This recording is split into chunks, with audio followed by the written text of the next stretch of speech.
दोस्तों हम देख रहे हैं 11th क्लास का फिजिक्स का क्वेश्चन पेपर है ये आपका अर्धवार्षिक परीक्षा का। और यहाँ पे देख सकते हैं किस टाइप के क्वेश्चंस आए हुए हैं इसमें। व्हाट इज़ फंडामेंटल यूनिट, तो यहाँ पूछा गया मौलिक इकाई क्या होती है।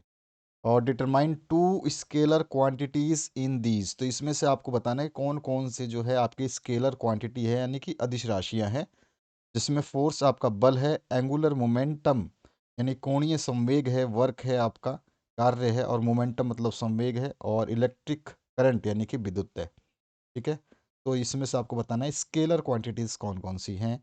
और इसके बाद राइट यूनिट ऑफ इम्पल्स, यहाँ पूछा गया है आपसे आवेग की इकाई क्या होती है। डिफाइन पावर यानी शक्ति को परिभाषित कीजिए। डिफाइन सेंटर ऑफ मास यानी कि आपसे पूछा गया द्रव्यमान, द्रव्यमान मास आपका द्रव्यमान हो गया, सेंटर ऑफ मास क्या हो जाएगा आपका केंद्रीय द्रव्यमान जो है उसको परिभाषित करना है। व्हाट इज विस्कोसिटी, क्षायनता से क्या आशय है। Right the unit and dimension dimension of acceleration, acceleration का यूनिट और डायमेंशन आपको बतानी है। त्वरण की इकाई क्या होती है और आयाम क्या होता है। Right difference between speed and velocity, गति और वेग में आपको अंतर बताना है। Right Newton's law, second law of motion, Newton की गति का दूसरा नियम जो है आपको बताना है। Right the universal law of gravitation, तो गुरुत्वाकर्षण का सार्वभौमिक नियम जो है उसको लिखना है आपको। यहाँ पर जो है आपका the slope of the velocity time graph shows which physical quantity, वेग समय, वेग और समय का जो ग्राफ है वो कौन सी चीज़ को किस भौतिक राशि को दर्शाता है। तो हमारे को पता है कि इसमें हमारा जो वेग में परिवर्तन की दर जो है त्वरण कहलाती है। ठीक है, तो वेग जो है आपका वेलोसिटी टाइम के साथ में जो चेंज होगा वो एक्सेलरेशन ग्राफ हो जाएगी यानी कि आपका त्वरण ग्राफ हो जाएगा। Right an example of two dimensional motion, तो यहाँ पे द्विविमीय गति का कोई आपको एक उदाहरण दे देना है, कौन सा हो सकता है आपको पता है। जैसे कि आप बोल सकते हो द्विविमीय गति में एक हो जाएगी आपकी, जैसे कि अ, साइकिल की गति भी आपका द्विविमीय गति हो सकती है। किसी तल में वक्रीय पथ पर कोई पिंड काम करे वो भी आपका द्विविमीय गति हो जाएगी। Right the statement of the work energy theorem, work energy theorem की स्टेटमेंट आपको लिखनी है। ठीक है, इसके बाद राइट हुक्स लॉ, हुक का नियम क्या है आपको बताना है। यहाँ पे जो स्टेटमेंट ऑफ वर्क एनर्जी यानी कार्य ऊर्जा प्रमेय आपको बतानी है। कन्वर्ट करना है एक newton force from M K S to C G S by using dimensional method. इसके बाद जो है आपसे पूछा गया है establish the formula for the distance travelled by an object in nth second.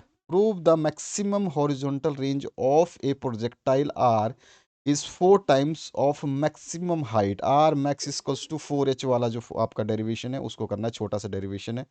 Next जो पार्ट में पूछा गया आपसे explain the difference between static friction, dynamic friction and rolling friction.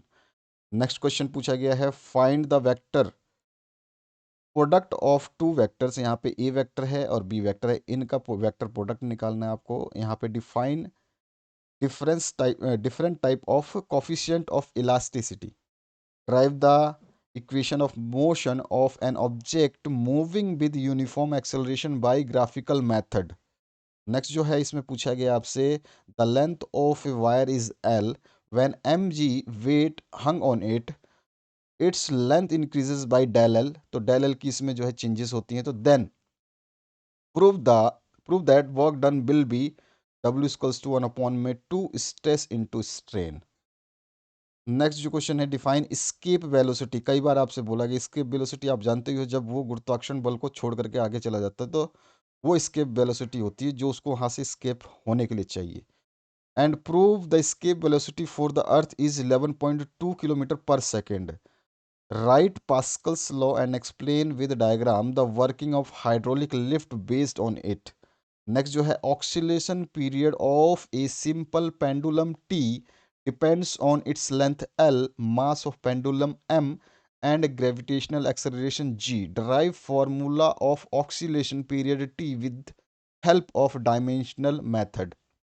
Next जो पार्ट है what is gravitational potential, establish the formula of gravitational potential due to a solid sphere of mass m and radius r। Next जो question है, what is projectile motion, prove that path of projectile is parabolic. 28वां question जो है, what is banked angle, derive the formula of maximum and minimum safe speed of vehicle on a curved circular road। इसके बाद जो next question पूछा गया इसमें, define कॉनकरेंट and non current forces. इसी में सेकंड पार्ट भी पूछा गया है, इफ थ्री वेक्टर्स दिया गया है, थ्री फोर्सेस दिया गया है F1, फिर आपके पास में यहाँ पे दिया गया है F2 और ये रहा F3, are acting on an object, is the object in a state of equilibrium, क्या वो स्टेट इक्विलिब्रियम में रहेगा तीनों फोर्सेस के हिसाब से, if not then estimate the force required for the equilibrium, अगर नहीं है तो ऐसा आपको बल निकालना पड़ेगा जिसके लिए उसकी इक्विलिब्रियम की कंडीशन सेटिस्फाई हो जाए। नेक्स्ट जो है, what is called elastic collision, establish the formula for velocity after the direct elastic collision of two objects। और ऑप्शन भी है इसमें गिवन है, what is the law of conservation of mechanical energy, prove that the total mechanical energy of A freely falling object is conserved. और 30 number last जो question इसमें पूछा गया है, what is Bernoulli's theorem, derive it. और option में भी है, व्हाट इज कैपिलैरिटी, और establish the formula for the height of the water column rising in capillary tube. तो ये सारे डेरिवेशंस तो आपने स्कूल में अच्छे तरीके से करे होंगे, तो ये आप कर पाओगे अच्छे तरीके से। इजी इजी डेरिवेशंस आए हैं, तो अच्छा लगा ये पेपर। आप इसके हिसाब से भी अपनी तैयारी बेहतरीन कर सकते हैं। Thank you very much, have a good day.